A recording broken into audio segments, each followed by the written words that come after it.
지구의 순환과 상호작용이야. 17쪽이야. 자, 여기에서는 에너지원의 종류가 세 가지가 있지. 그 세 가지가 어떤 것이 있고 얘네들에 의해서 우리 지구에서 무슨 현상이 일어나는지 이거 살펴보고, 그 다음에 물의 순환에서의 특징들이 있겠지. 그 다음 또 중요한 게 바로 탄소의 존재 형태와 순환에 대한 내용을 살펴보는 시간이다. 자, 지구의 에너지원은 크게 태양 에너지가 가장 많지. 그럼 이 태양 에너지의 근원은 뭘까? 근원. 태양에서 어떻게 에너지를 만들어내지? 그렇지. 핵융합 반응이지. 자, 핵융합 반응, 수소 핵융합 반응. 이걸 통해서 만들어진 에너지가 그럼 어떤 작용을 일으킬까? 우리 지구에 영향을 주는 것은 거기 표에 나와 있어. 작용은 크게 네 가지로 나눠서 기권, 수권, 직권, 생물권에 영향을 주는 것을 생각해 주면 돼. 자, 기권에서는 어떤 현상을 일으킬까? 바람을 일으키지. 그리고 또 대기가 움직이게, 대기의 순환 이런 걸 일으키지? 자, 바람을 불게 한다. 그러면 바람 불면서 뭐 이렇게 구름 만들어지기도 하고 기상현상을 일으킬 수도 있겠지? 그 다음에 대기 순환 뭐 이런 현상들을 일으킬 거고, 그 다음에 수권은 바람이 불면 바닷물이 끌려가지. 무슨 류? 해류지, 해류. 해류를 일으켜. 그 다음에 바람 중에서도 이제 이 해류는 지속적인 바람이야. 그치? 계속적으로 부는 바람 때문에 흘러가는 게 해류고, 일시적으로 한번 쫙 바람이 불면은 뭐가 생기니? 무슨 도? 파도가 생기지? 파도치기 하는 것도 이거 전부 다 태양 에너지 때문이지? 자, 그 다음에 직권에 영향을 주는 것은 파도 치는 해안가에 뭐가 생겨?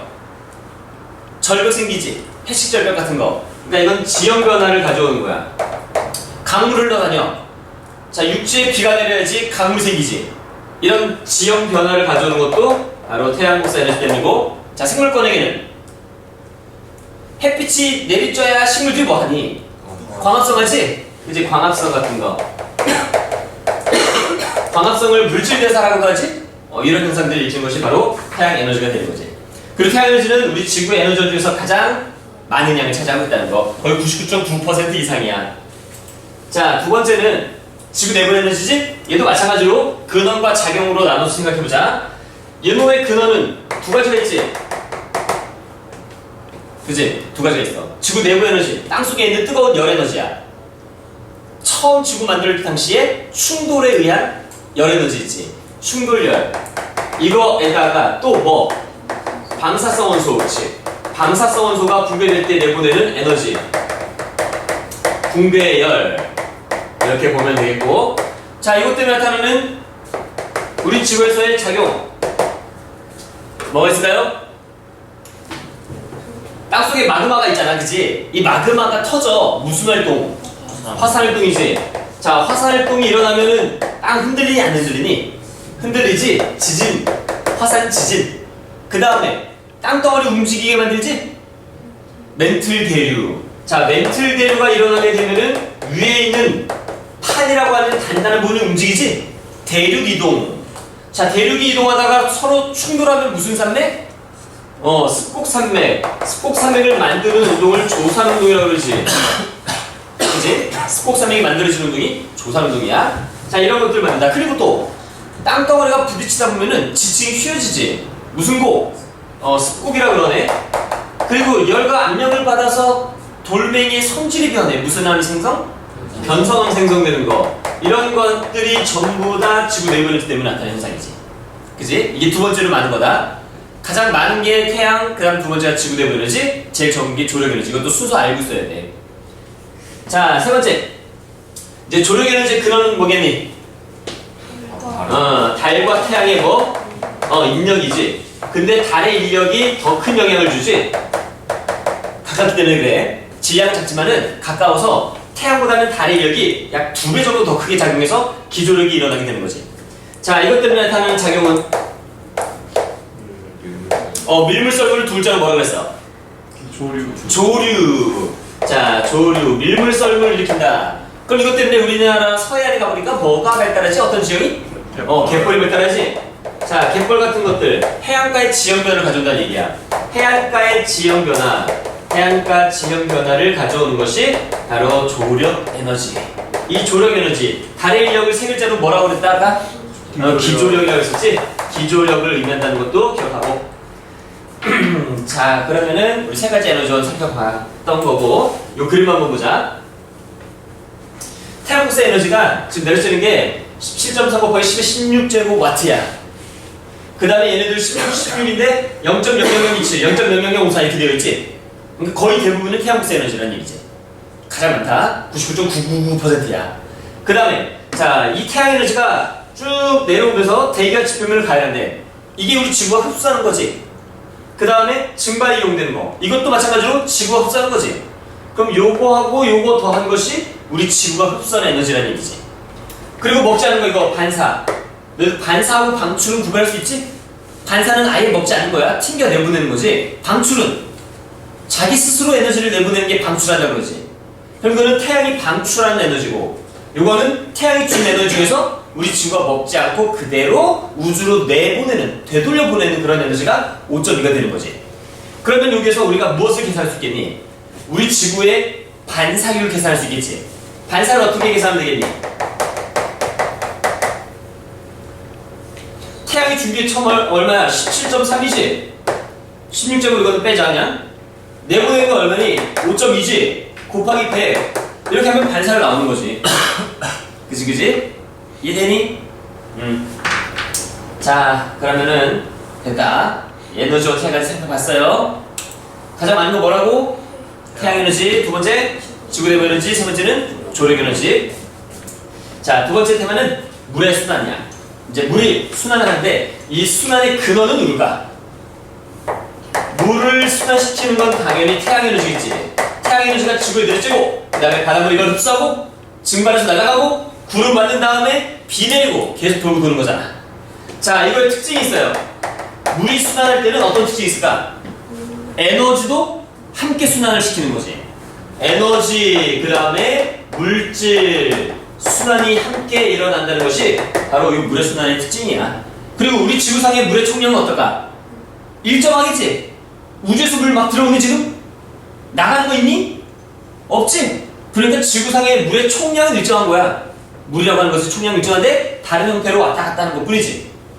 자, 여기서 먼저 증발에 의한 총량 한번 보자. 증발. 바다에서 증발하는 게 32만. 그 다음에 육지에서는 6만. 더하면 얼마? 38만이지. 자, 이제 유출량과 유입량을 한번 따져볼게. 유입량과 유출량을 따져보면은 우선 대기에서는 유입된다는 게 뭐지? 대기로 유입되는 거는? 무슨 과정을 통해서? 증발이라는 과정을 통해서 대기로 들어오는 거지. 증발이라는 과정을 통해서 들어오는데 증발로 들어오는 게 얼마냐면 38만이 들어와. 그 다음에 유출은 나가는 거니까 뭘로 나가니? 강수에서로 나가지. 강수도 얼마니? 38만이지. 96,000 더하기 28만 4천 하면은 38만이 나와. 똑같아. 38만. 그 다음에 육지 한번 보자. 육지로 유입되는 거는 뭐니? 강수 현상이겠지? 강수로 들어오고 있어. 얼마 들어오니? 96,000 들어오지. 자, 96,000 들어왔어요. 그 다음에 유출되는 거는 증발. 증발 얼마지? 6만. 에다가 뭘 더해야 되니? 지표 유출해서 바다로 가는 게 있겠지? 바다로 가는 거야, 바다로. 바다로 얼마가 가고 있어요? 36,000 가고 있지? 더하니까 얼마니? 96,000. 똑같네. 유입량과 유출량 똑같아. 그 다음에 해양. 바다로 들어오는 거는 강수 현상 있지? 28만 4천. 그 다음에 육지에서 들어오는 거 있지? 육지에서 들어오는 게 얼마니? 36,000에 들어오지. 36,000. 그래서 얼마야? 32만이지. 32만 들어와. 그러면 유출은 증발밖에 없겠지? 증발이 32만이야. 오케이? 자, 결과적으로 물은 유입량과 유출량이 동일하다는 걸 알 수 있어. 어디든 유입량과 유출량은 동일하다. 근데 육지 같은 경우 보니까 증발과 강수만 따지면 양은 차이가 있어. 강수가 96,000이고 증발은 6만이란 말이야. 그 차이만큼 남았잖아. 받은 게 더 많아. 그러니까 남는 게 바다로 흘러가게 되는 거겠지. 이해되니? 자, 만약에 여기서 한 가지만 더 생각해 볼게. 지구온난화라는 것이 제시가 되면 지구온난화가 지구온난화가 일어났을 때 나타나는 변화를 가끔 물어봐. 지구온난화가 일어나게 되면 뭐가 증가할까, 여기서? 증발력. 총 증발량 증가해. 총 증발량 증가한다. 그럼 총 감수량 어떻게 되겠니? 야, 날아가기가 많으면 비도 많이 내리겠지? 그럼 총 증발량, 총 강수량이 증가하는 거야. 그 다음에 육지에서는 어떤 변화가 일어날까? 대륙에 있는 빙하들이 녹겠지? 그러면 육지에서 바다로 가는 물이 증가하게 돼. 요게 증가하는 거예요. 이게 지표 유출되는 요게 증가하게 돼. 그러면 어떻게 될까? 해수면은 어떻게 되겠니? 상승하게 되는 거지. 해수면 상승 요인은 바다로 가는 물의 양이 증가하는 것도 있긴 하지만은 그거 플러스 해수의 열 팽창도 있어. 바닷물이 따뜻해지니까 팽창하는 거와 그 다음에 육지에서 들어오는 빙하 같은 것들이 녹아가지고 바다로 들어오는 이 물의 양이 증가하니까 해수면 높이 높아지게 된다는 얘기지. 근데 이 지구온난화가 언급이 안 되면 물은 항상 평형을 이루고 있다고 봐줘야 돼. 그래서 해수면 높이는 변하지 않는다. 오케이? 하지만 지구온난화 언급되면 이 과정을 함께 생각을 해줘야 된다. 됐죠? 자, 그러면 물의 순환은 됐고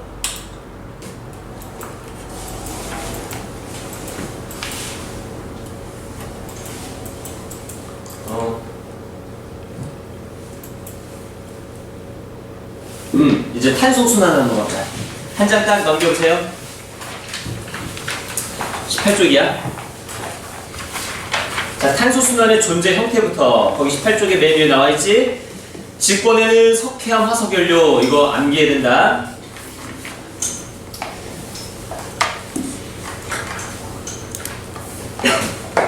알겠지 얘들아? 이러고 있지? 직권에서는 석회암이야. 자, 석회암 굉장히 중요한 돌덩어리라 그랬지? 이거 확실히 뭐였니? CaCO3 CaCO3 그 다음에 화석연료. 여기서 말하는 화석연료는 뭘 말하는 거니? 직권에 있는 석탄석유를 말하는 거겠지. 그 다음에 수권에는 이온 이온 형태로 녹아있다. 자, 무슨 이온이지? HCO3- 이온하고 CO3 2- 이온 이런 이온 형태로 녹아있어. 그 다음에 기권에는 대부분 CO2겠지. 이산화탄소. 물론 메탄 말고 또 일산화탄소 이런 것도 있긴 하겠지만 대부분은 이산화탄소로 보면 돼. 그 다음에 생물권에 우리 몸에 탄소 있니 없니? 있지? 자, 사람의 몸속에 탄수화물, 단백질, 지방 있지?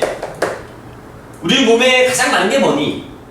물, 다음에 단백질, 다음 지방 이런 순서잖아. 단백질, 지방은 사람마다 좀 차이가 있긴 하지?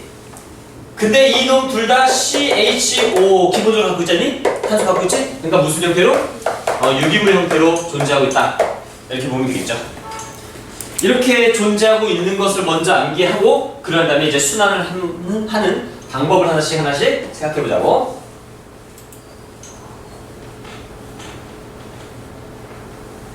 어머,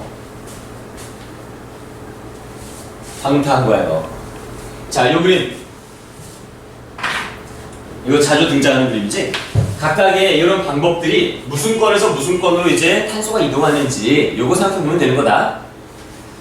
화석연료를 연소시켜. 이거 무슨 건에서 무슨 건으로 탄소가 이동하는 거지?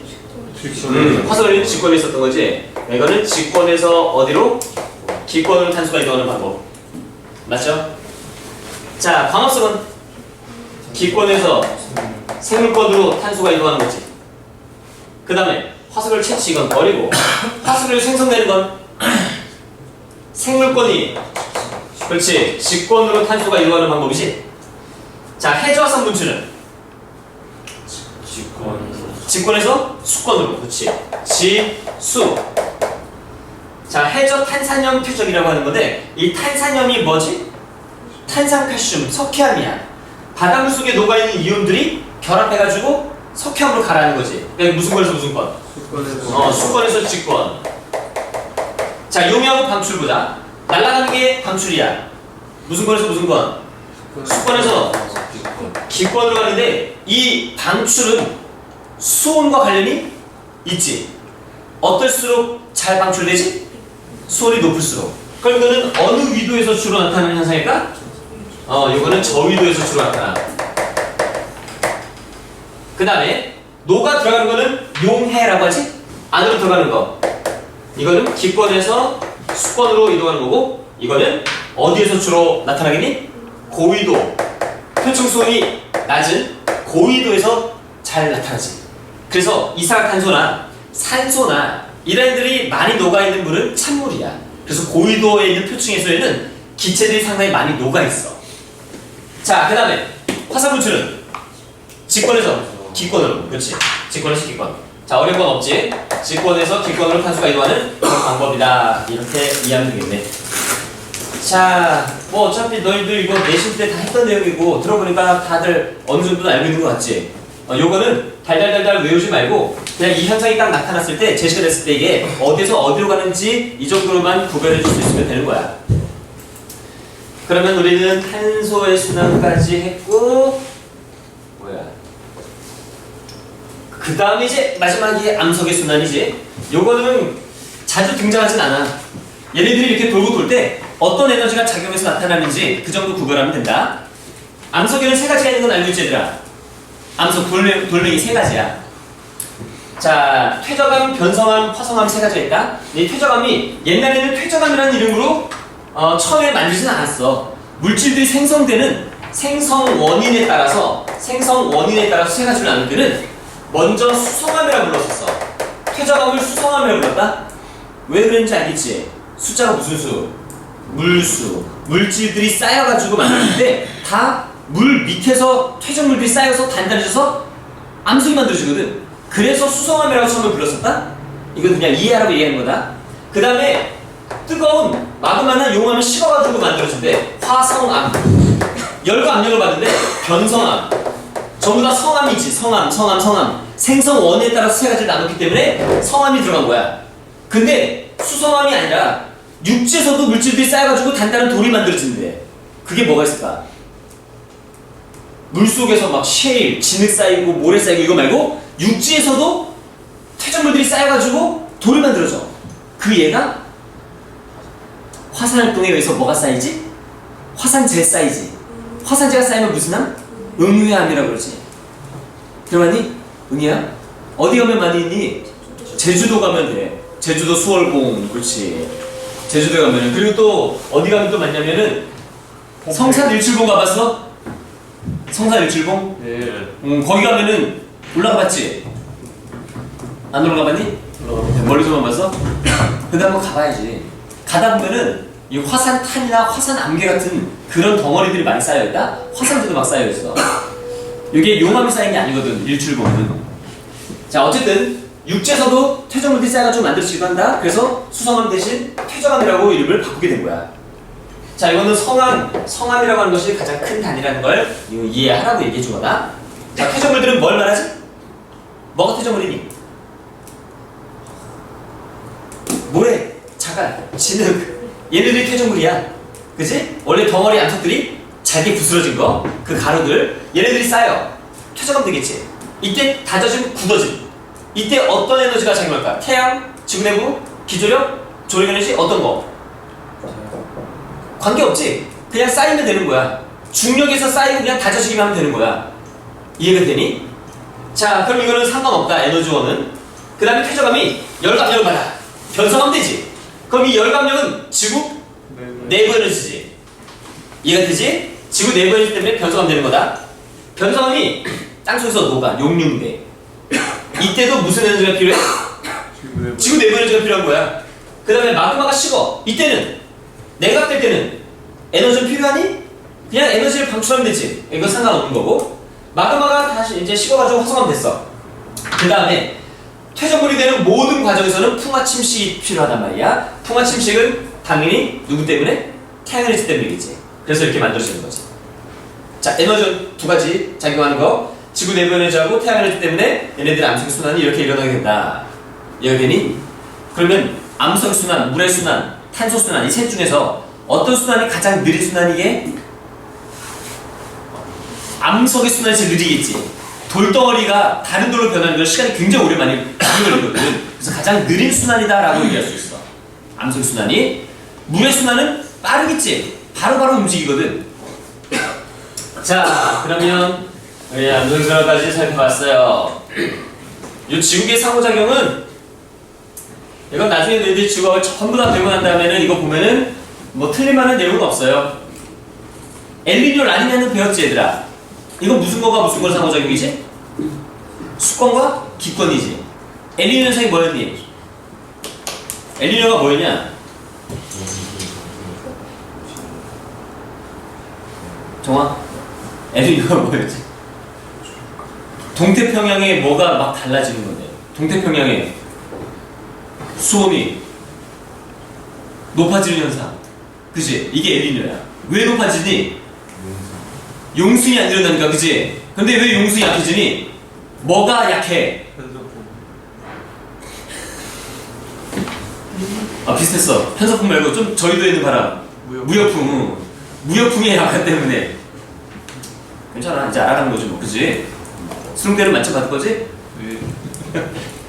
무역풍이 약해지니까 바람이 안 불어서 동태평양에서 용순이 안 일어나니까 수온이 높아지는 이런 현상이지. 그러니까 바람과 관계가 있으니까 기권과 수권의 상호작용인 거지. 그거 말고 나머지 것들은 그냥 읽어보면은 아마 다 이해가 될 거야. 화산활동에 의해서 가스가 방출된대. 화산활동은 직권에서. 그럼 가스 방출되면은 어디로 날아가? 대기로 날아가지. 그러니까 이거는 직권이 기권에게 영향을 주는 현상이다.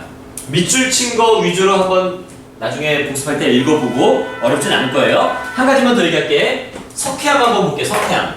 석회암이 만들어지는 것이 두 가지 과정이 있어. 석회암은 선생님이 중요하다고 얘기했지. 3단원에서까지 계속 나오는 골뱅이가 석회암이야. 1, 2, 3단원이 계속 제시가 돼. 4단원 빼고. 석회암이 생성되는 과정은 두 가지가 있어. 자, 첫 번째는 칼슘 이온하고 탄산 이온이 결합해가지고 만들어지는 거야. 그러니까 이건 무슨 권에서 무슨 권? 수권에서 직권으로 물질이 이동한다라고 할 수 있겠고, 두 번째는 석회질 생물이 있어요. 석회질 생물. 석회질 생물이라고 하는 건 자신의 몸뚱아리 안에 석회질이 있어. 탄산칼슘이 있는 거야. 걔네들이 쌓여가지고 석회암이 되는 거지. 그럼 석회질 생물이 누가 있냐면 대표적인 게 석회조류라고 하는 미생물도 있다.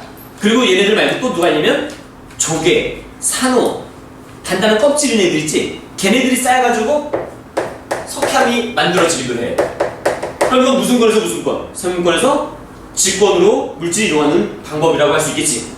자, 그럼 여기 석회암이 생물권에서 직권으로 가는 것도 석회암이 있긴 하지만은 수권에서 직권으로 가는 것도 여기 석회동물 생성이라고도 하긴 하지만은 석회암 생성도 여기 있는 거야. 석회암 생성은 두 가지 방법으로 만들어진다. 자, 됐어요. 이제 탐구자료 해석인데, 이 탐구자료 해석에서는 특별히 뭐 설명할 만한 것들은 없고, 오늘 배웠던 거 그거 중심으로 한번 쭉 생각해보면은 다들 할 수 있을 거라고 생각합니다. 할 수 있겠지? 어렵지 않는 내용이니까. 자, 거기 기출문제에서 1번 한번 볼래? 그림 자료 해석할 때 조심할 순간이 갈게. 얼핏 보면은 있잖아. 요 수권에서 기권, 뭐 생물권 기권, 직권 기권인데 화살표가 위아래로 되어 있지. 위아래, 위아래. 근데 얘는 위 이렇게 되어 있네? 이런 거 조심해서 봐야 돼. 왼쪽부터 보다 보니까 위아래 이것도 위아래로 보는 경우가 있어. 그래서 이런 것들 좀 꼼꼼하게 잘 살펴보자 라는 걸 한번 얘기하려고 한 거고 나머지 보면은 뭐 이해가 될 거야. 그 다음에 다른 문제를 보면은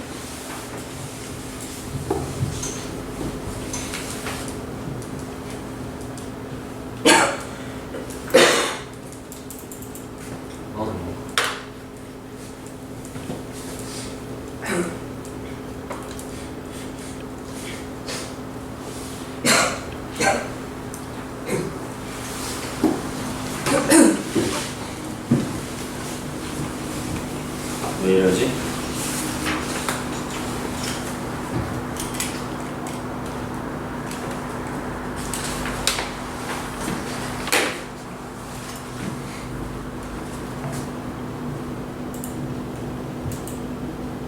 됐다.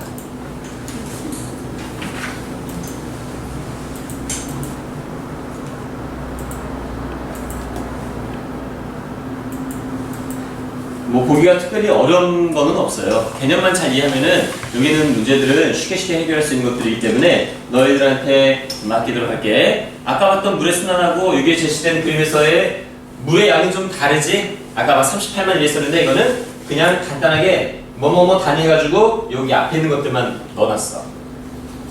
원리는 똑같아요. 숫자만 좀 다를 뿐이지. 자, 그러면 요거 한번 볼게. 온실효과. 온실효과는 무엇으로 따져줘야 될까요? 재훈아, 온실효과 뭘로 따져줘야 되니? 옛날이랑 지금이랑 온실효과가 언제 더 컸을까? 옛날에. 왜? 이산화탄소. 그렇지. 이산화탄소도 중요하긴 하지만 제일 중요한 거는 대기압이야. 대기압에 의해서 온실효과가 나타난다. 금성, 지구, 화성 중에서 대기압이 가장 높은 행성? 금성. 그래서 금성이 가장 온실효과가 크다라고 봐야 돼. 그 다음에 두 번째, 이 순위가 뭐라고 그랬지? 이산화탄소 농도. 대기압 똑같은 두 개의 행성이 있대. 그럼 이산화탄소 농도가 높은 행성이 온실효과가 더 큰 거야. 오케이? 자, 여기서 원시대기 중 이산화탄소가 감소한 주요 요인, 주요 원인 뭐겠니? 뭐 때문에 많이 없어졌지? 수건으로 녹아 들어간 게 가장 주요한 요인이지. 녹아 들어간 다음에 두 가지 방법으로 또 사라졌지. 녹아 들어간 다음, 그 다음에 어떤 현상이 일어나? 석회암으로 가라앉고, 그 다음에 또 생물체가 나타난 이후에는 생물체들이 흡수하고, 무엇을 위해서? 광합성과 자신의 골격 형성을 위해서. 그렇게 과정을 통해서 계속적으로 사라질 수 있었던 거지. 자, 25년 되기 전 대기의 산소는 육상식물이 산소를 내보내니? 아니었지. 해양생물이었지. 오케이? 그러면 오존층은 언제 만들어졌니? 5억 년. 그때부터 뭐가 나타났다? 육상생물이 나타났다. 됐어요. 자, 8번.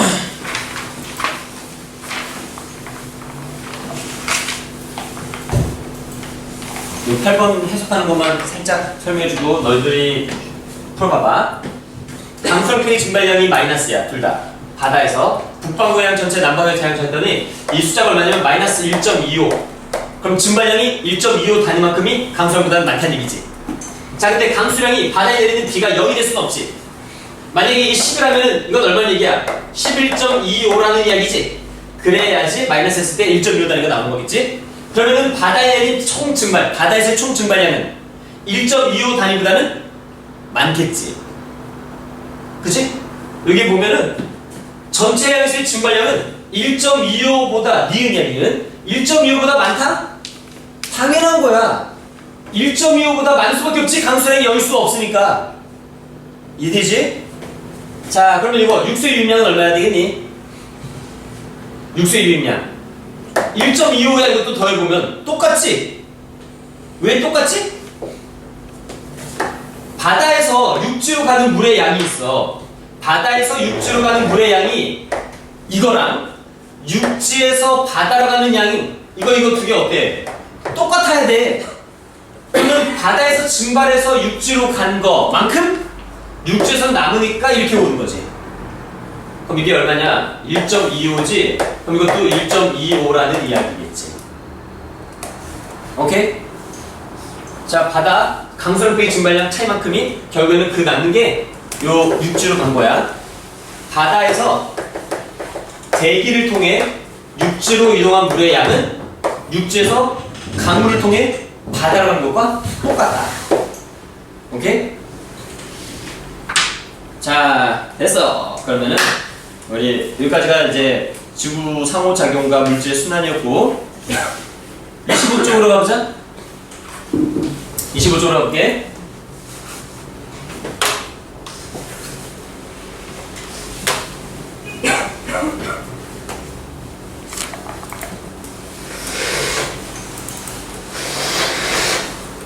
사강. 자, 지하자원과 토양.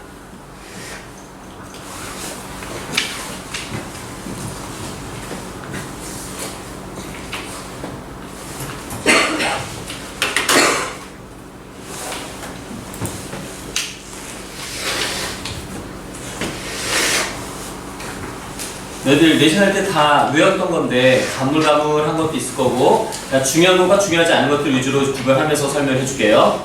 암기할 때 좀 상당히 많은 단어이긴 해. 그래서 이거는 자주자주 봐주지 않으면 금방 까먹을 수도 있어. 복습을 자주 나중에 시간이 지나서도 이거는 꾸준히 봐주는 게 도움이 된다. 지금 하지 않으면 나중에 할 때는 더더욱 시간이 많이 걸리게 돼. 머리 잘 안 들어와 이런 거는. 그러니까 같이 지금 참여하면서 머릿속에 좀 이게 각인을 잘 시킬 수 있도록 노력을 해줘야 돼요. 지하자원의 종류, 그 다음에 토양 생성 과정, 토양 유실 원인과 대책 이런 것들을 살펴보는 시간. 자, 지하자원은 땅속에 있는 거야. 땅속에 있는 우리 인간에게 유용한 물질들을 말하는 거지. 크게 두 가지로 나눠. 광물 자원하고 에너지 자원으로. 광물은 또 두 가지로 나누지. 금속 광물과 비금속 광물로 나누지. 그래서 금속 광물, 비금속 광물, 화석 연료 이렇게 세 가지가 대표적인 지하 자원으로 봐주면 돼. 맞니, 재훈아? 가스하이드레이트 봤니, 재훈아? 나도 못 봤어. 가스하이드레이트가 뭐지? 주성분이? 메테인, CH4하고 물이 얼음으로 고체화되어 있는 거지? 그치? 메테인이야. CH4란 말이야. 근데 걔네들은 지하자원이니? 해양자원이야. 해양에너지 자원. 지하자원이 아니고 해양에너지 자원. 바다 밑에 있는 거야. 땅 밑에 있는 것이 아니고. 그래서 가스하이드레이트는 자원이긴 자원이지만 해양에너지 자원으로 분류를 해. 우리가 말하는 이 화석연료는 석탄, 석유, 천연가스 같은 땅 밑에 있는 것들을 말하는 거야. 오케이? 자, 그럼 먼저 사진부터 한번 보자. 광물 자원이에요. 보크사이트, 구리, 철. 대표적인 무슨 광물? 금속 광물이지. 금속 광물. 보크사이트 들어봤니? 알루미늄의 원료지, 그치? 보크사이트 우리나라에서 나니 안 나니? 우리나라에서 나와. 근데 보크사이트가 만들어지는 곳은 10개 지방에서 주로 만들어지거든? 근데 우리나라에서도 보크사이트가 나온대. 그게 무슨 말일까? 옛날에는 우리나라도 10개 지방 쪽에 있었다는 얘기야. 지구과학2를 나중에 뭐 배울 일이 없겠지만 지구과학2에는 그런 내용 나온다? 예전에 중생대 때, 고생대 때 이때는 저기 적도지방에 있었어, 우리나라가. 그래서 이제 대륙이동 따라 서서히 올라와가지고 우리나라 땅덩어리가 여러 개의 이 땅덩어리가 충돌하면서 한반도가 만들어지게 돼. 그러면서 뭐가 만들어지냐면은 태백산맥과 소백산맥 이런 산맥들이 만들어지게 된 거지. 걔네들 습곡산맥이야. 태백산맥에 가면 뭐가 있니? 해저 퇴적물들이 막 있거든. 화석도 있어. 바다에 살던 생물들이 화석이 발견돼. 그 당시에 옛날에는 고생대 때, 중생대 때는 바다 밑에 퇴적물들이 밀려가지고 올라왔던 그런 것들이 있는 거지. 자, 어쨌든 간에 보크사이트 우리나라에서도 발견되긴 되는데 알루미늄 원료라는 게 중요하고, 그 다음에 구리 가지고 뭘 만들죠? 전선, 상식이지? 그 다음에 철로는 뭘 만드니? 엄청나게 많은 걸 만들지? 그치? 얘네들 전부 다 금속광물인데, 자, 특징을 한번 보자. 금속광물 하면은 반드시 우리가 기억해야 될 중요한 내용은 뭘 해야 된다? 재련. 그치? 재련이 뭔지 알지? 어디다 재련하니? 용광로 안에 집어넣지? 그래서 철을 재련하는 장소가 무슨 소야? 제철소지. 우리나라 큰 제철소 있잖아. 포항제철소, 광양제철소 이런 데 있지? 그 제철소에서 바로 재련하는 거야. 그러면 왜 재련을 해야 될까? 재련을 해야 되는 이유가 있지. 불순물. 그렇지, 불순물이 많아. 그러면 불순물이라고 하는 것은 우리가 필요한 그 금속 원소 말고 다른 것들도 결합되어 있다는 얘기지. 어떤 형태로 결합되어 있는 거야? 화합물. 혼합물이 아니고 화합물의 형태로 존재하고 있기 때문에 그래. 화합물로 존재하고 있기 때문에 필요 없는 원소들을 없애버려야 돼. 그게 바로 재련이라는 과정이야. 자, 그러면 대표적인 거 한번 보자. 자철석의 화학식이 있지? 자철석의 화학식은 Fe2O3 산소가 들어있지? 그럼 이거를 없애버려야 되지. 그러기 위해서는 재련을 해야 된다는 거지. 그럼 재련이라고 하는 것은 성분의 변화를 가져오는 거다? 그래서 이거는 화학적인 분리 방법이라고 얘기를 해. 재련은 화학적인 분리 방법이다 라고 얘기한다. 자, 대분 불투명 금속 상태 전기열 전기사 전선에서 줬다. 이거는 그냥 몰라도 상관없는 내용들이다. 거의 보기에 나온 적은 없어. 금속광 특징은 이게 제일 중요해. 재련해야 사용 가능하다. 그 이유는 반응성이 크기 때문에 화합물로 존재하기 때문에. 자, 다음에 요건 뭐야? 요 사진들은 비금속이겠지? 자, 고령토 하니까 뭐가 생각나니? 도장이 생각나지 않니? 도자기의 원료야. 고령토. 나중에 또 나온다. 자, 그 다음에 석회석은 무엇의 원료지? 이거 가지고 뭐 만드니? 시멘트 만든다? 색깔 봐봐. 시멘트 색깔이랑 좀 비슷하지 않니? 시멘트 본 적 없지? 벽돌이 아니라 벽돌. 회색 벽돌. 빨간 벽돌 말고. 흑연 가지고 뭐 만드니? 연필심 만들지? 연필심. 대표적인 비금속 광물들이야. 자, 비금속 광물들의 특징은 재련을 안 해도 사용할 수 있는 경우가 많다. 자, 금속 광물이나 화석 연료 이런 걸 제외한 나머지 것들 전부 다 우리 비금속 광물이라고 부르고, 자, 재련을 거치지 않아도 된다는 것이 하나 그냥 특징인데 뭐 중요하진 않아요. 그럼 이제 각각의 우리가 좀 암기해줘야 될 것들을 체크해보자. 자, 너희들 교재 25쪽에 맨 아래쪽에 보면 금속 광물 해가지고 특징이 쫙 나와있지? 체크하면서 외우자니. 자, 철하면 우리가 기억해야 될 거. 우리 인간이 가장 많이 쓰고 있다. 가장 많이 쓰고 있다. 철. 그 다음에 공기 중에 철만 있으면 쉽게 뭐가 되지? 산화되지. 반응성이 크지. 그래서 산화되지 않게 하기 위해서 주로 무슨 방법으로 사용하니? 합금으로 많이 쓰지. 왜 합금으로 쓴다고요? 반응성이 크기 때문에. 그지? 반응성이 크기 때문에 합금을 많이 쓴다. 알루미늄 하면 무엇을 만들 때 쓰지? 가볍고 단단하지. 그래서 비행기 만들 때. 비행기 몸체, 알루미늄. 그 다음에 구리. 그냥 용도만 기억해. 전선. 전기 잘 통하지? 구리. 그 다음에 금은 장신구, 귀걸이, 목걸이 뭐 이런 거 만들 때 그치?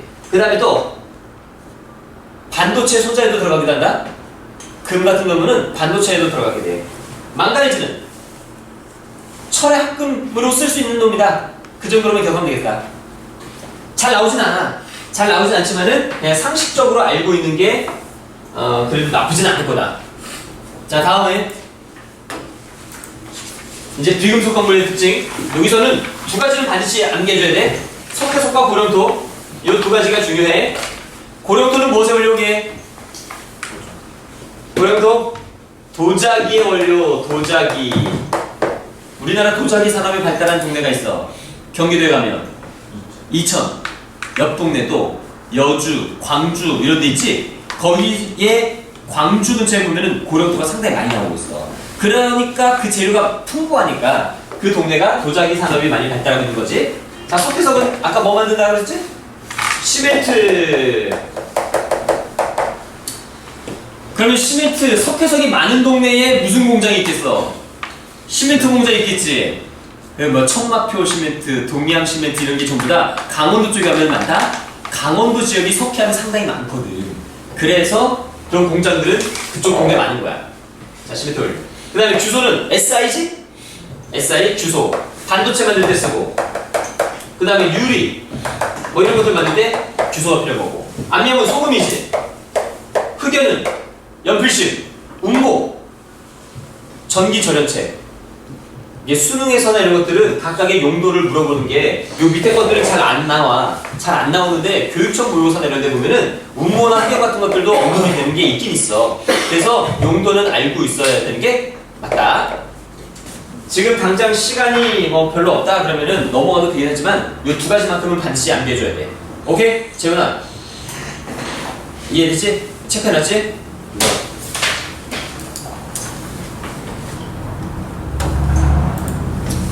우리가 2시간밖에 수업을 안 해가지고 선생님이 다른 데는 3시간씩 하거든? 그래서 시간적 여유가 좀 있어. 근데 우리 2시간밖에 없어서 선생님이 쓸데없는 말을 할 여유가 없어가지고 지금 약간 조금 빨리 하고 있는데 괜찮지? 많이 빠르진 않지? 너희들 똑똑한 애들이잖아. 아니야? 아니니? 경희기 너 학교 전교 1등이지? 소문 났던데?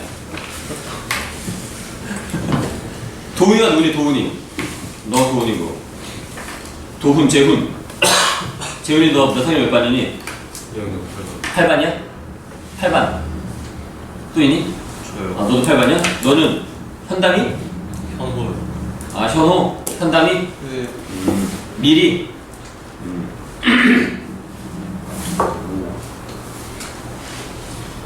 용화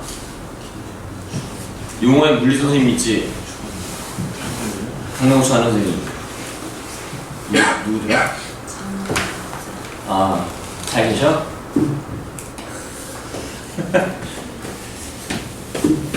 얘들아, 별표에다 중요한 거다.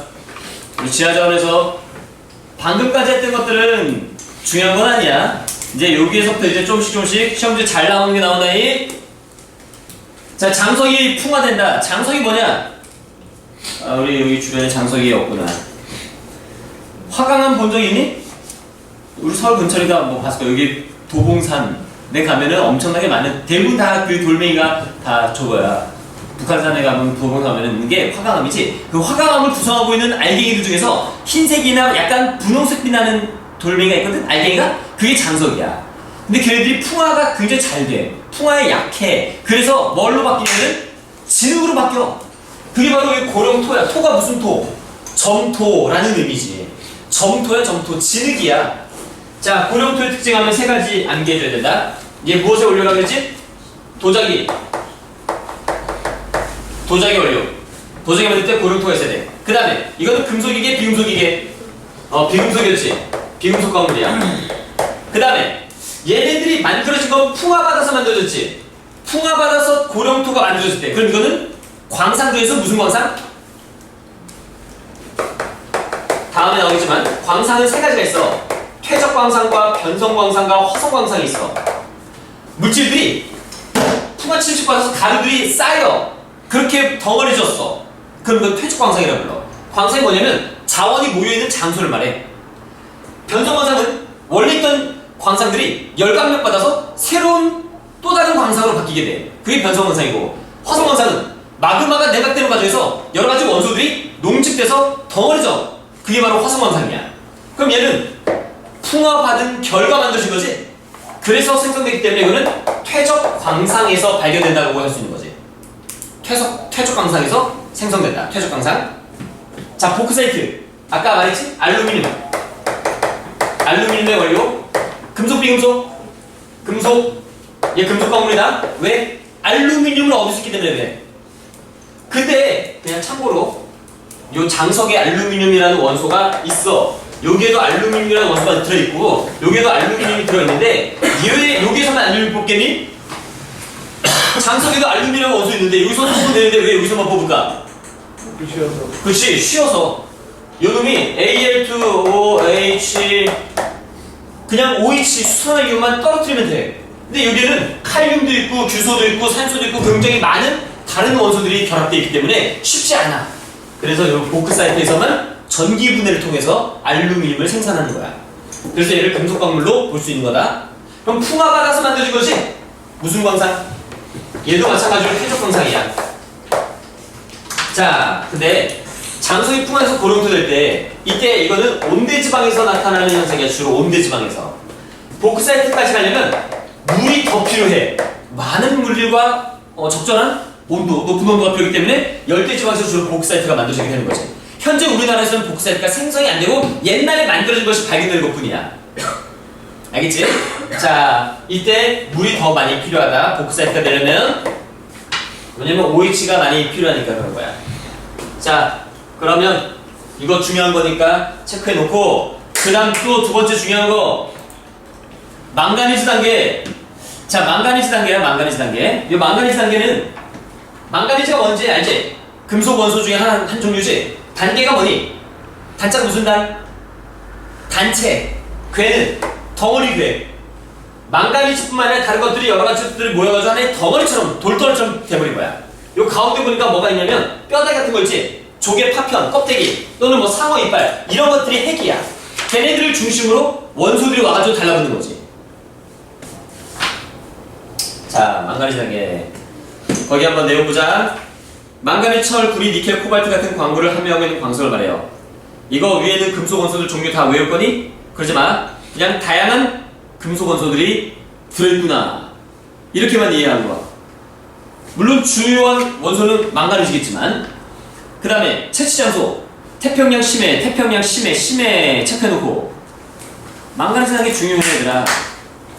그 다음에 생장. 이거는 몰라도 돼. 조개 껍데기나 상어 이빨 등의 핵을 중심으로 서서히 자라는데. 구분은 이거 체크해놔. 금속 광물과 퇴적 광산. 금속 광산 광물에 의해서 퇴적 광산. 자, 생성 불가. 이것도 예전에 작년에 목표에 나왔던 내용 중에 하나인데 퇴적물이 많은 얕은 바다에서는 만들어지지 않는데. 요까지만 설명하고 잠깐 쉴게. 자, 바다가 다시 그리자. 육지가 이렇게 있고 바닷물이 이렇게 있다 해보자. 이게 해수면이야? 어디서 만들어지냐? 심해져 깊은 바다에서. 자, 상어 이빨 나타났다 해보자. 상어 이빨, 상어가 이빨 하나 빠뜨려가지고 이렇게 떨어졌어. 바다 밑에 이렇게 가라앉았어. 그러면 바닷물 속에는 여러 가지 금속 원소가 이온 형태로 녹아있겠지? 그지? 이온 형태로 녹아있는 그런 금속 원소들, 철이온, 니켈이온, 망가니즈이온, 코발트 이온들이 와가지고 달라붙는 거야. 달라붙다 보니까 점점 이걸 중심으로 이렇게 성장하게 되는 거지. 그래서 저런 모양으로 만들어지게 돼. 재우나 정신 차려야 돼. 그럼 이렇게 만들어진 이게 바로 뭐라고? 망가니즈 단계야. 물속에 있는 뭐가 와서 달라붙었다고? 이온들이 무슨 이온이야? 금속, 빙속. 금속 이온들이 와서 달라붙어서 생장했다고. 근데 여기 수심이 200m 이내의 얕은 바다를 우리는 대륙붕이라고 부른다. 육지에서 바로 바다로 만들어지는 해저시형 200m보다 좀 낮은 곳이야. 이내.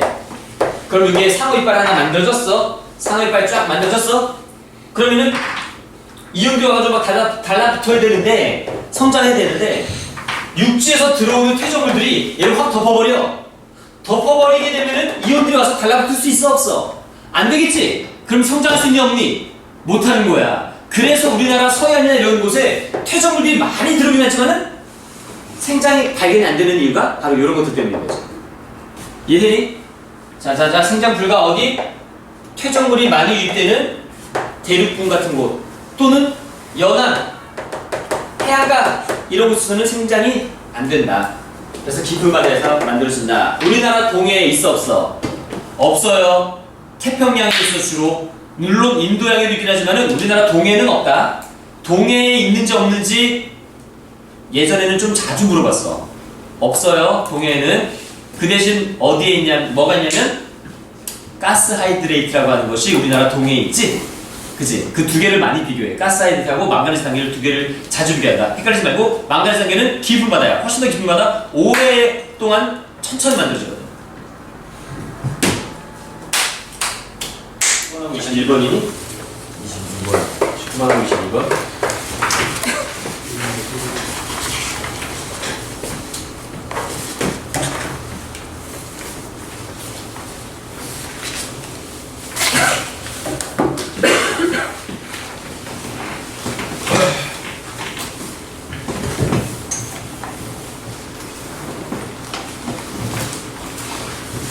자, 이거 이제 에너지원을 가보자.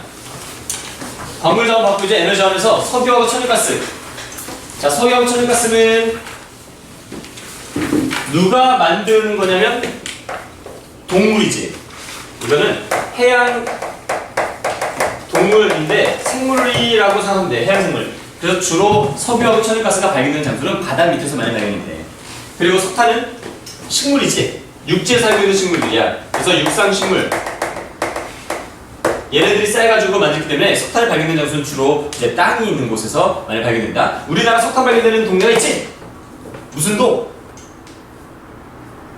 탄광촌 있는 거 어디니? 강원도잖아, 그치? 강원도에 가면은 육상식물 많이 쌓여가지고 만들어진 석탄이 발견되거든. 태백, 뭐 정선 이런 데 보면은 탄광촌이 많아. 자, 가스하이드레이트는 주성분이 뭐? CH4. 이 세 가지 중에서 제일 시험 문제 많이 나오는 게 가스하이드레이트지. 이게 중요하다. 자, CH4하고 얼음하고 고체화되어 있는 거야. 고체로 존재하고 있다.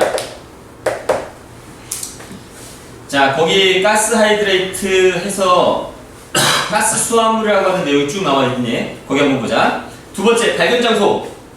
저온, 고압인, 심해에서 발견인데, 심해져. 그리고 또 바다에서만 발견되는 것이 아니고 어디서도 발견되는데?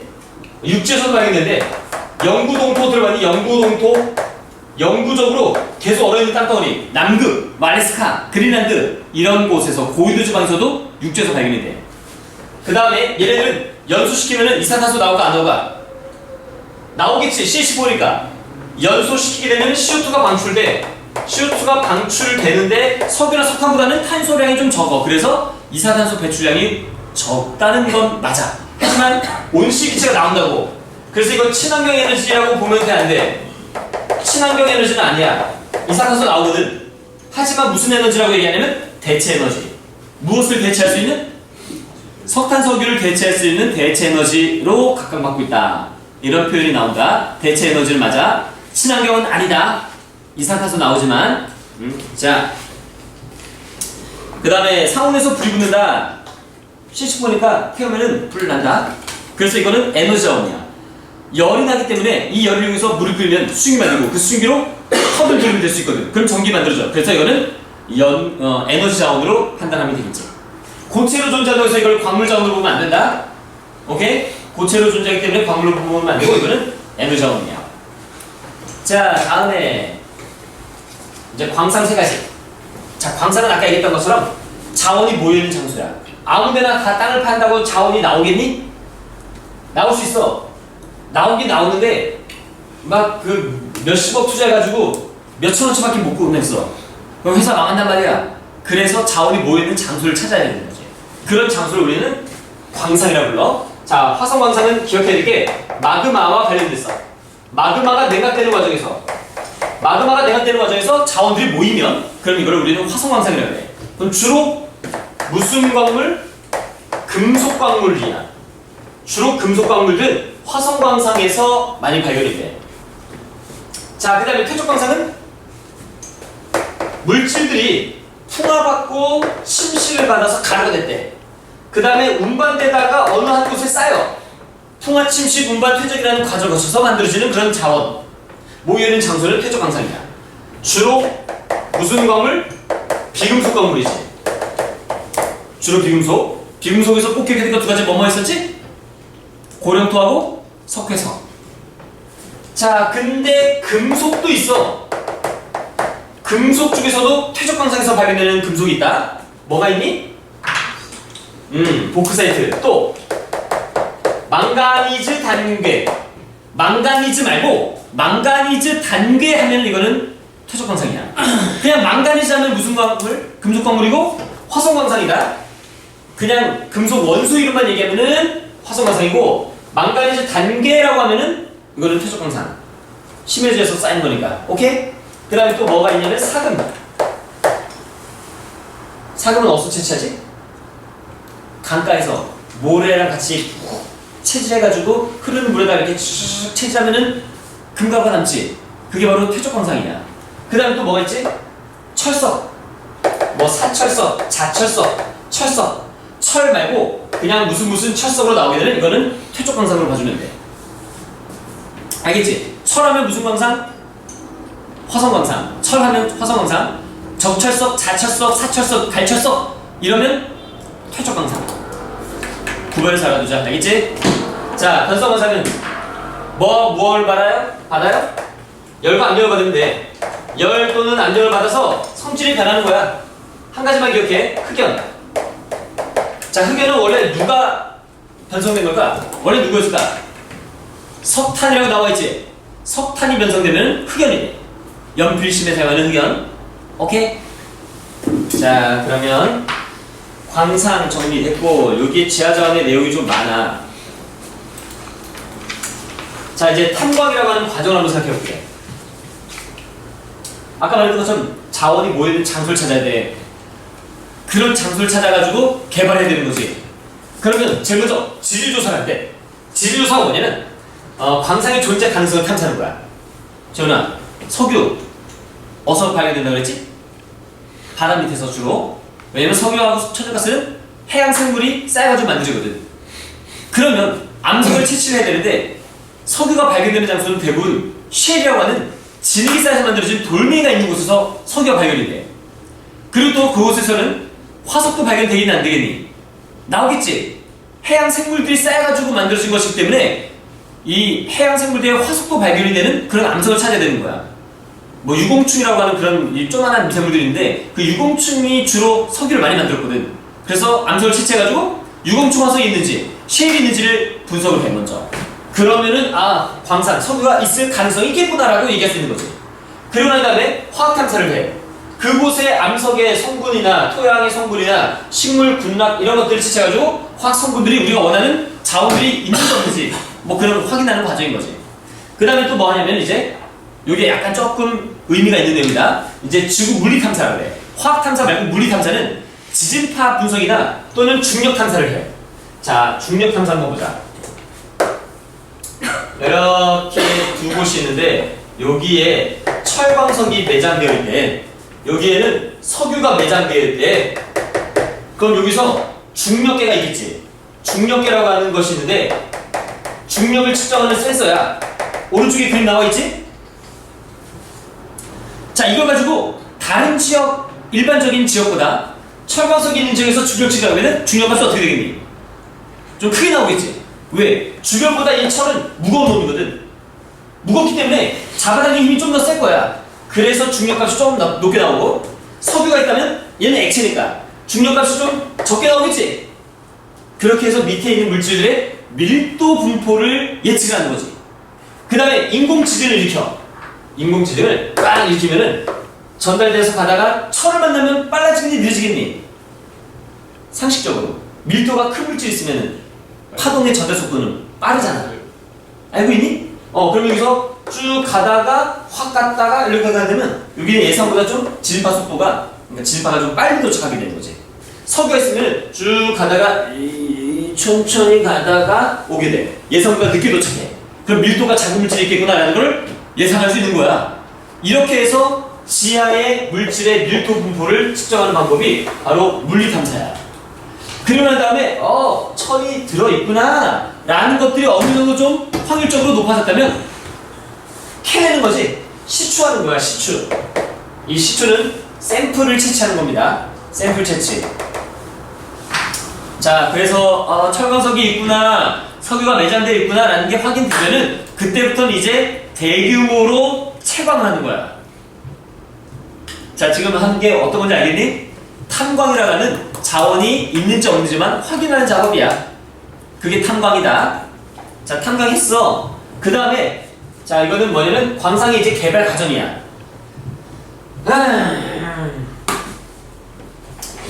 자, 탐광, 채광, 선광, 재련 순서대로 암기.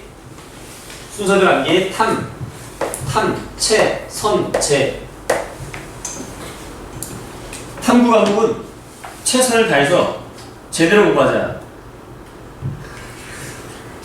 탐구, 탐광, 채광, 선광, 재련. 알겠냐? 순서 헷갈리지 말고. 그러면 탐광 아까 어디까지 한다 그랬지?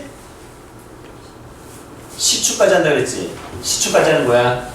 뭐 처음에는 우리 지질조사했고 화학탐사, 물리탐사, 시추까지 해가지고 와, 철광석이 매장돼 있구나 확인됐어. 그러면 이제 대규모로 채굴을 하는 거지.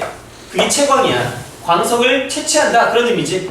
그 다음에 선광은 선별한다고 얘기해. 광물을 필요 있는 것과 필요 없는 걸로 선별하는 과정이야. 자, 이거는 물리적인 분리 방법이라고 한다. 물리적인 분리 방법. 물리적인 분리 방법은 그냥 단순하게 이렇게 하면 돼. 자, 그냥 예를 들어서 설명할게. 여기다가 아주 진한 소금물을 집어넣었어.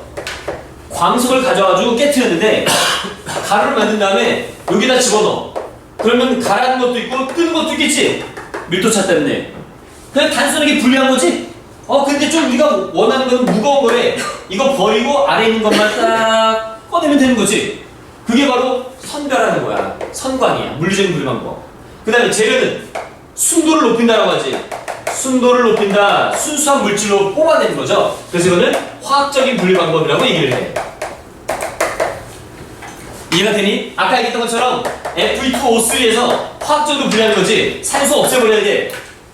이런 과정을 우린 재련이라고 부른다. 그러면 자, 비금속 광물은 재련을 거치지 않고 어디까지 하는데? 선광까지 하면 돼. 그리고 금속 광물은 화합물로 존재하기 때문에 재련이라는 과정을 거쳐야 되는 것이 대부분인 거지. 됐어요? 요게 무슨 과정? 광상의 개발 과정이다. 오케이? 자, 순서대로 한번 말해볼까? 제일 먼저 뭐 해? 제일 먼저 탐광하고 그 다음 채광, 선광, 재련. 잘 보이는데? 탐광, 채광, 선광, 재련. 탐구는 최선을 다해서 제대로 공부하자. 알겠냐? 재훈아. 많이 피곤하니? 나도 4시간밖에 못 잤어. 4시간 자서 몰라요. 안 잔 거야? 어제 뭐 재밌는 거 했니? OCN 이런 데서 뭐 재밌는 거 한 거 아니야? 어저께 OCN에서 괴물의 아이라는 재밌는 애니메이션을 보여주더라고요. 봤어? 괴물의 아이? 옛날에? 그 작년 2015년도에 나왔던 영화 드라마 애니메이션인데 미야자키. 자, 가자. 이제 토양의 생성이다. 이것도 중요한 부분이야. 토양이 만들어지는 과정에서 제일 먼저 가장 맨 밑바닥에 있는 암석을 기반암이라고 부르지. 기반암이 풍화 침식을 받아서 모질물이 돼. 기반암, 모질물. 기반암, 우리 대부분의 기반암은 화강암이 좀 많은 편이야. 대륙지각을 구성하고 있는 암석이 화강암지라고 했지. 그러니까 기반암은 화강암이 거의 좀 대부분이라고 봐주면 되는데, 근데 또 기반암이 꼭 화강암이 아닐 수도 있어. 그러면 그 지역의 토양은 기반암이 무엇이냐에 따라서 암석, 토양의 성분이 달라져. 너희 철원이라고 들어봤니? 철원. 강원도에 있지? 철원의 쌀, 평야 있잖아. 그 철원 지역이 용암대지라고 들어봤어? 용암대지여서 기반암이 뭘로 되어 있냐면은 현무암으로 되어 있다? 현무암이 풍화받아가지고 만들어진 토양에 쌀을 키워가지고 우리가 재배해서 먹는 거야. 그러니까 그 쌀의 성분이 좀 달라. 저기 퇴적평야 같은 김해평야, 김포평야, 나주평야, 논산평야 이런 곳 있지? 너희 평야는 대부분 강의 하루에 만들어지는 걸 알고 있지? 거긴 다 퇴적평야야. 거기서 자라나는 쌀하고 철원 거기 그 용암대지에서 풍화받아서 만들어진 현무암이 풍화받아서 만든 토양에서 자라는 쌀하고 성분이 좀 달라. 그래서 맛이 좀 다르대. 거기 좀 철맛이 나. 왜냐면 현무암에 철이 많거든.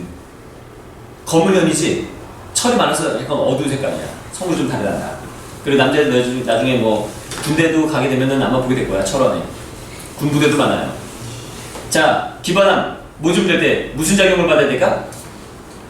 기반암이 모질될 때 무슨 작용을 받아야 될까? 풍화 침식 작용을 받아야 되겠지? 풍화 침식이야. 그냥 가루가 되면 돼. 그래서 이거는 기계적 풍화라고 얘기해. 기계적 풍화를 받으면은 기반암이 모질물이 돼. 자, 거기 내용은 나와 있어. 기반암이 모질될 때 기계적 풍화를 받아 만들어진다. 자, 기반암은 퇴적층 아래에 있는 단단한 암석층. 내용 나와 있지? 그 다음에 모질물에서는 뭘 체크하냐면 기반암의 성분과 거의 유사해. 이거 뭐 이해되지? 기반암 풍화받아서 만드는 놈이기 때문에 모질물은 기반암 성분과 거의 유사할 수밖에 없어. 자, 그러면 모질물은 어떤 특징이 있을까? 여기에는 지금 안 나와 있지만은, 자, 모질물의 특징? 물을 오랫동안 가둘 수 있을까 없을까?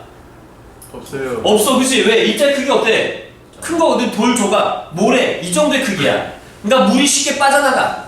물이 쉽게 빠져나가니까 생물들이 자라기 쉽니 어렵니? 어렵겠지. 그럼 모질물에서는 식물이 존재하기 어렵다. 그거 하나 적어놔. 식물 존재하기 어려운 것은 물을 오랫동안 가둘 수 없기 때문에 그래. 입자의 크기가 커서 그래. 그럼 물이 잘 빠져나간다. 이걸 우리 무슨 성이라고 부르냐면 투수성이라고도 얘기를 해요. 투수성이 크다. 투수성이 크다. 그래서 식물들이 자라기가 어렵다. 너희 혹시 난 집에서 부모님이 키우시니? 난 같은 종류는 투수성이 좋은 모래 같은 거에다가 키운다? 그래서 그러니까 물을 매일마다 줘야 되는 그런 애들은 입자의 크기가 좀 큰 흙에서 자라. 근데 물을 조금씩 줘도 되는 애들이지. 뭐 일주일에 한 번 준다든지 그런 애들 보면은 입자가 굉장히 좀 작은 토양에서 사는 애들이야. 너희들 벼 봐라. 벼 키우는 데 보면은 물이 항상 찰랑찰랑 차있지. 흙이 뭐니? 진흙이거든. 걔네들은 물을 오랫동안 계속적으로 흡수를 해줘야 잘 자라. 그러니까 그런 흙에서 사는 거야. 그러니까 식물마다 종류가 좀 다르긴 하지만은 얘네들은 거의 존재하기가 어려워. 근데 정말 끈질긴 생명력을 갖고 있는 그런 애들도 있긴 하지. 예전 선생님이 천문대에서 일을 할 때인데 여름에 너무 더워서 천문대 앞에 현관에서 수박을 먹었어. 그리고 천문대 앞에 그 마당이 있는데 마당에 자갈 같은 걸로 왜 석회암이야. 자갈로 이렇게 쭉 깔아놨거든? 풀을 자라지 말라고? 거기서 이렇게 수박을 먹고 씨를 뱉었어. 뱉었는데 일주일 뒤에 싹이 나오더라? 수박씨. 수박씨가 싹이 터가지고 자라나고 있는 걸 봤어. 그러니까 그런 데서도 가끔가다 나오는 분도 있긴 하지만은 거의 그러진 않지. 입자가 작아야지 식물이 잘 자란다. 자, 이제 더 중요한 거. 더 중요한 게 기반한 모질물, 그 다음에 표토, 심토. 이 두 가지가 더 중요해. 거의 물어보는 애들은 얘네 둘이야. 자, 표토는 왜 표토인지 알겠지? 표면에 있는 흙이다. 그래서 표토지? 표토. 특징 한번 볼까? 자, 여기 지금 머리카락이 좀 자라고 있네? 식물들이 좀 자라고 있어요. 입자의 크기가 모질물보다 어떻다는 얘기니? 작다는 얘기지. 그래서 물을 좀 함유하기가 좀 좋아. 그리고 입자와 입자 사이를 우리 뭐라고 부르는지 혹시 알고 있니? 그치, 공극이라고 그러지? 공극의 크기를 비교하면 누가 더 크겠니? 모질물이 크겠지? 공극의 크기가 커. 모질물은 공극의 크기가 크기 때문에 물이 쉽게 빠져나가. 하지만 표토는 그렇지 않아. 그래서 이제 식물들이 잘 자라. 자, 식물들이 살다가 이제 낙엽이 떨어졌어. 썩었어. 썩은 흙 무슨 토? 부식토. 부식토. 상식이잖니? 부식토라는 용어는 낙엽이나 식물이나 생물들의 사체가 썩어가지고 만드는 게 부식토야. 그럼 표토에는 부식토가 많다는 거지. 부식토는 색깔이 어때? 어둡지? 그치? 썩은 흙이니까 어두워. 부식토는 색깔이 어둡다. 그래서 표토가 가장 어두운 색깔을 띠고 있어. 자, 다음에 생물들의 사체가 많기 때문에 유기물의 함량은 많겠니 적겠니? 많겠지. 유기물이 많다. 그래서 무슨 활동이 활발하다고 얘기하지? 생물 활동이 가장 활발한 곳이다 라고 이야기해. 생물 활동이 활발하다. 자, 거기 내용 다 나와 있으니까 중요한 거 지금 내가 적어준 거고 체크해놔야 돼. 시험지에서 자주 물어보던 내용들이야. 자, 심토는 가장 맨 밑에가 아니지. 마지막에 만들어진 놈이야. 그럼 표토에 있는 물질이 심토가 될 때 어떤 현상에 의해서 만들어지냐면 물과 함께 침전돼서 만들어져. 표토에 있는 물질들이 물과 함께 밑으로 내려가서 쌓이는 흙이 바로 이 심토거든. 그럼 심토의 특징 한번 보자. 비가 내릴 때 표토에 있는 물질 중에서 빗물과 함께 밑으로 내려가려면 입자가 크겠니 작겠니? 작은 놈들만 내려가겠지. 그래서 무슨 광물이 많대? 점토광물 집회나 점토광물이 많아요. 아까 점토광물 무슨 토가 있었지? 고령토. 걔네들이 바로 이런 데서 발견되는 거야. 점토광물도 많고 산화철 성분도 많대. 산화철 성분 풍부하다. 그게 바로 심토. 가장 마지막에 만들어지는 게 심토. 자, 또한 심토는 또 어떤 특징이 있니? 강수량이 많은 곳에서는 잘 발달하겠지. 비가 안 온 곳은 만들어지기 어려워. 사막지대에서 심토 발달하겠니? 안 하겠지. 이해가 돼요? 자, 그러면 우리 토양에 대한 내용 살펴봤어요. 이 토양은 식물들이 살아가기 위해서 반드시 필요한 자원이야. 그래서 토양을 하나의 지하 자원으로 지금 넣어서 공부하고 있는 거지. 자, 토양, 이런 자원의 토양이 사라져버리면 안 됩니다. 식물이 없으면 동물도 살 수가 없어. 그래서 토양은 보존을 해줘야 돼. 자, 자연적으로 유출되는 거는 폭우. 이거 하나 기억해. 그다음에 이건 뭐 중요하지 않고 인위적으로 인간 활동이겠지. 벌목, 경작지 확대 이런 걸 통해서 토양이 좀 사라질 가능성이 높아져. 경작지 확대는 뭔지 알지? 농사 짓는 거야. 그럼 왜 농사 짓는데 토양이 유출되기가 쉽니? 그전에는 막 나무였거든? 산이었었어. 산을 막 깎아가지고 논 만들고 막 이런데 그러면 나무들은 뿌리가 깊지? 그래서 토양을 지지하는 힘이 세. 근데 이 애들은, 작물들은 뿌리가 얕지? 그러니까 폭우가 이런 것들 내리면 그냥 아예 다 쓸려버리는 거지. 뿌리가 얕아서. 자, 토양 유실 방지 대책 두 가지. 이게 자주 나온다? 물어보면은 토양 유실을 방지할 수 있는 대책 사진을 딱 이게 두 가지가 여러 번 나온 적 있어. 첫 번째 사진은 무슨 논? 다람쥐 또는 계단식논이라고 그러죠? 자, 계단식논이야. 계단식논. 다른 말로 계단식논. 그럼 이 계단식논의 특징. 지금 이게 농사 짓고 있어. 농사 짓고 있는데 이거 이렇게 하나의 층은 고도가 똑같아야 돼. 그치? 이렇게 산 경사면을 깎은 거거든? 깎아가지고 이런 식으로 이렇게 만든 거야. 하나하나 층을. 그럼 이거 하나의 층은 고도가 동일해야 된다? 이렇게 층이 있는데 이 기울어져 있어. 물을 줬다? 이쪽으로 쏠리겠지? 이쪽에는 식물들 못 자라겠지? 그러니까 등고선에 나란하게 경작해야 되는 거지. 등고선에 나란하게 경작. 거기 나와있지? 등고선에 나란하게 경작. 이해되니? 자, 기능은 유속을 느리게 한다. 체크해놔. 유속을 느리게 한다. 그 다음에 사방댐. 사방댐은 풀어서 말하자면 사태 방지댐이야. 사태 방지댐을 사방댐이라고 불러. 그러면 자, 얘의 기능. 얘 어디에 설치할까? 유속이 좀 빠른 곳에 설치하겠지. 그래서 강의 상류 또는 계곡에다 설치하는 거야. 체크해놔. 거기에 계곡이나 상류에 설치한다. 기능은 유속을 느리게 한다. 자, 여기 구조물 보니까 중간에 뭐가 있냐면 철조망 같은 게 있지? 이 철조망의 역할은 뭐겠니? 물은 흘려보내고 덩어리가 좀 큰 바위덩어리나 자가 이런 것들을 중간에서 차단해버리는 거지? 그러면은 산이 있는데 계곡 따라 그런 물질들이 바위덩어리 자갈들이 막 쓸려 내려가면 어떤 작용을 일으키겠니? 강 바닥을 깎으면서 내려가겠지? 침식작용을 활발하게 일어나겠지? 그럼 중간에 사방댐을 딱 설치함으로 인해서 그런 퇴적물들이 흘러내려가는 것을 막을 수 있기 때문에 침식작용을 억제시킬 수 있다는 얘기야. 이해되니? 자, 좋아. 그 다음에 이제 토양 산성화 방지 대책인데 거기 윤장이나 사이트기는 그냥 참고로 한번 읽어봐라.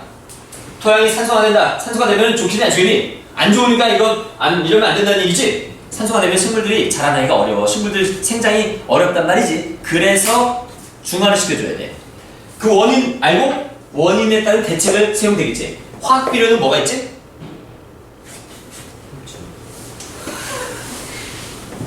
그다음 화학 비료 뭐가 있냐? 화학 비료 성분이 뭐지?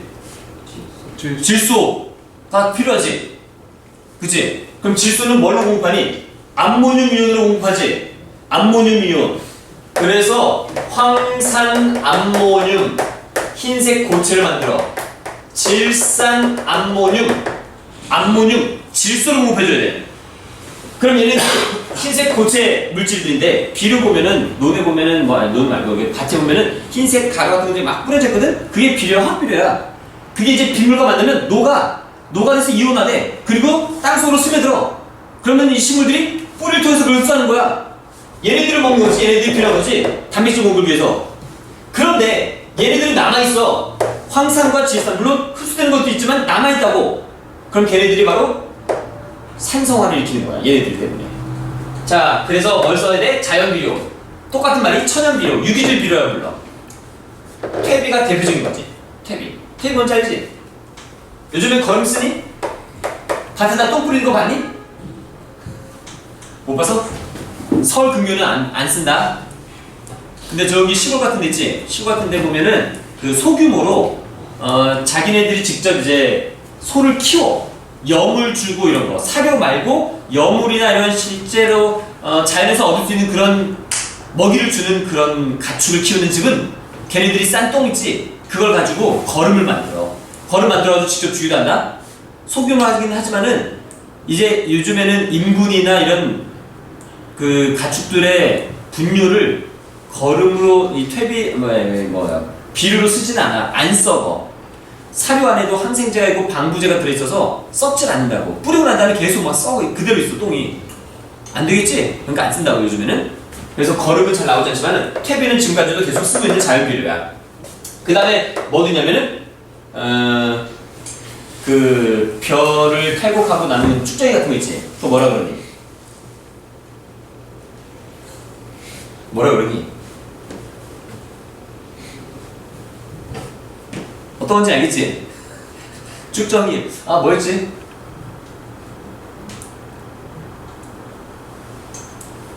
퇴비 말고 뭐지?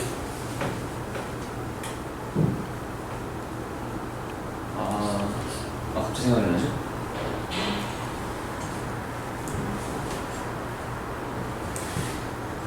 알고 사람 없냐? 됐다. 숙제야. 자연비료에는 뭐가 있을까? 수제. 그 다음에 산성비 보자. 산성비는 대기 중에 날아다니는 NOx하고 SOX가 있어. 얘 무슨 산화물? 질소산화물, 황산화물. 얘네들이 막 날아다니다가 비와 만나서 토양을 산소화시키는 거지. 그래서 탈황장치, 공장 굴뚝에다 탈황장치를 설치를 한대. 막 여기 나오거든. 여기에다가 황을 제거하는 그런 장치를 설치하면은 SO2가 대기 중으로 빠져나가는 걸 좀 줄일 수 있겠지? 그런 방법이야. 자, 됐습니다. 그러면은 우리는 이제 항구 자료 해석을 한번 볼까? 자료 1번 한번 봐봐. 요 그림 자주 나왔던 그림이다. 1번을 보면은 자, 발견되는 양과 생산량이 있어. 이 그림 자료 잘 쓰게 돼. 잠깐. 지금 1910년대 이만큼을 찾았어. 와, 석유다. 원유니까 석유다. 근데 처음에는 거의 쓰질 않았어. 찾긴 찾았는데 생산을 안 해. 그냥 놔둔 거야. 1950년대 한번 보자. 이만큼 발견했어. 그러면은 쓴 건 이만큼밖에 안 돼. 그럼 이만큼은 뭐 하는 거니 지금? 남아있는 거지. 그러면은 요 면적 있지? 요 면적은 지금 남아있는 게 아니야. 이 밑에 있는 게 생산량이니까 요만큼은 아직까지 우리가 생산할 수 있는 남아있는 양을 의미하는 거지. 어떤 건지 알겠지? 자, 이 넓이를 예를 들어서 100이라고 해보자. 그럼 이제 1980년부터 시작해서는 발견하는 것보다 생산하는 양이 더 많아. 그럼 그동안에 저축해놨던 거를 이제 쓰기 시작하는 거지. 그러면 쭉 그대로 한번 쭉 간다 해보자. 생산량은 변하지 않아. 근데 발견되는 게 이제 올인한 거야. 없어 더 이상. 그럼 그때부터 쭉 가면은 발견하는 거 없는데 계속 써야 되니까 이 넓이가 쭉 가다가 100이 된다면 그동안에 저축해놨던 100을 다 써버리는 거지. 그러면은 원유는 이제 고갈돼 버리는 거야. 내 말 이해되니? 잘 해석할 수 있겠지? 자, 됐어. 그 다음에 또 뭐가 있냐? 아, 토양 이거는 뭐 쉽고 이것도 아까 했던 거 기능들 사용하면 되겠고. 자전 얘들아 봐라. 평가원에 나왔던 건데 운모 금속이니 비금속이니? 비금속. 그러니까 어떤 게 금속인지 어떤 게 비금속인지 우린 알아야 된다는 얘기야. 아이언은 금속이냐 비금속이냐? 아이언 금속이지. 금강석은 비금속. 금강석이 비금속. 금자가 들어가는데 금속 아니니? 다이아몬드. 그치. 다이아몬드지. 탄소로 만들었지. 비금속이지. 이것도 작년 모의고사에 나왔던 거야. 금강석이 금속이냐 비금속이냐 물어보는 거. 자, 다음.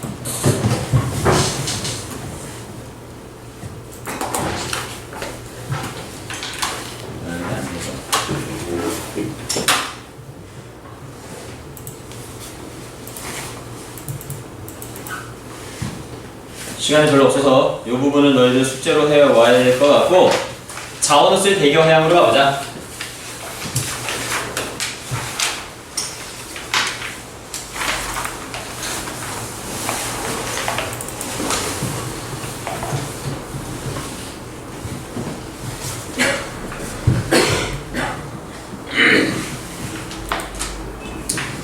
자, 여기서는 우리나라 수자원 현황, 그 다음에 해양자원의 종류와 특징, 우리나라 주변 해양 자원의 특징 세 가지를 한번 살펴보자.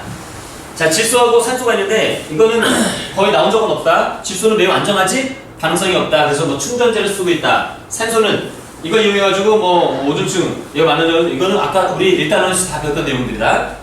넘어가고 대기는 거의 문제 나오진 않아. 역할 이건 한번 읽어보고 넘어갈게. 산소와 이산화탄소 공급하지? 온실 효과를 이렇게 해서 온도 일정하게 유지해주지? 그 다음에 자외선 차단해주지? 기상현상 해서 에너지와 수증기 이동시켜주지? 이런 기능이 바로 대기가 하는 역할이야. 시험 문제 나온 적은 없어. 그냥 이거는 참고로 알아두고, 이제 여기서부터 알아둬야 될 게 좀 있어요. 암기할 것도 좀 있다. 자, 물의 분포에서 해수가 거의 대부분이지. 해수하고 육수를 나누는 기준이 뭐니? 어디에 있느냐? 바다에 쓰는 해수, 육지에 쓰는 육수야. 육수 중에서 제일 많은 거 빙하, 이거 암기. 그 다음 지하수, 그 다음 강물과 호수. 강물과 호수를 우리 무슨 수라고 하지? 지표수. 지표수. 자, 해수와 육지의 소금 한번 비교해보자. 이것도 잘 나오진 않는데 상식적으로 바다에는 뭐가 제일 많니? 소금이 제일 많지. NaCl. 알겠지? 그럼 이거 뭐 A, B 물 해가지고 성분이 나올 때 그럼 어떤 게 해수인지 구별할 수 있으면 되는 거야. 오케이? 이거 순서대로 다 외우는 거는 의미 없어. 자, 이렇게도 나올 수 있어. 담수와 염수로 나누는데 이건 뭘 기준으로 나누는 걸까? 짜냐 안 짜냐, 그치? 염분의 정도. 짜면 염수, 식으면 담수. 어디에 있느냐? 분포 장소에 따라서는 해수, 육수. 짜냐 안 짜냐, 그걸로는 염수, 담수. 오케이? 자, 그러면은 염수 한번 보자. 염수. 바닷물이 거의 대부분인데 지하 염수와 염수 호수도 있어. 그러니까 육수에도 육지에도 짠물이 있다는 얘기지. 염수 호수 대표적인 게 어디겠지? 사해. 그런데 보면 굉장히 졸려 짜잖아. 그치? 그런 거 있어. 자, 그 다음에 빙선은 뭐니? 고체 상태로 존재하는 H2O를 말하는 거야. 자, 그 다음에 지하수, 호수, 하천, 기타 이런 것도 있단다. 자, 물의 역할 이것도 한번 읽어보고 넘어간다. 대기와 함께 순환하면서 에너지와 수증기 운반한다. 물질 대사의 재료이다. 풍화, 침식, 운반 등의 과정에 영향을 미친다. 태양열을 보관하는 창고 역할을 한다. 이해 안 되는 거 없지? 그냥 이걸 딱 보고서 태양열을 보관하는 창고 역할을 해. 그게 물의 역할이니? 맞네. 이렇게만 생각할 수 있으면 된다.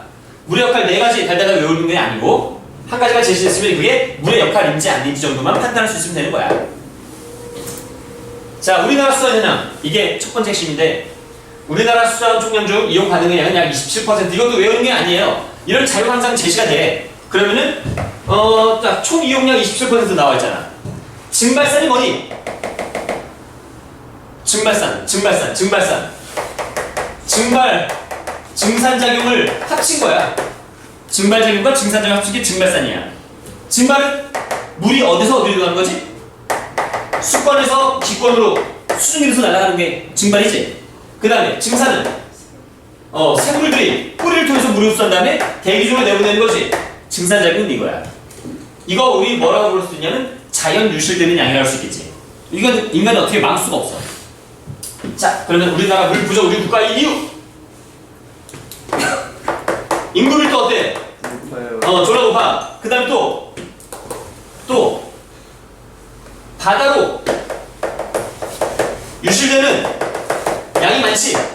그 다음에 우리나라는 하천에 의존하는 비율이 좀 높아. 얘들아, 수자원이라고 하는 것은 말이야 우리가 쓸 수 있는 물을 말하는 거다. 수자원. 알겠니?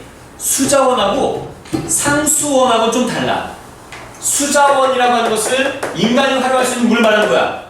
먹는 것만 이용하는 게 아니야. 농업용수로도 쓰고 공업용수로 쓰고 인간이 활용하는 모든 자원을 수자원으로 얘기하는 거지. 근데 상수원은 이거는 식수야, 식수.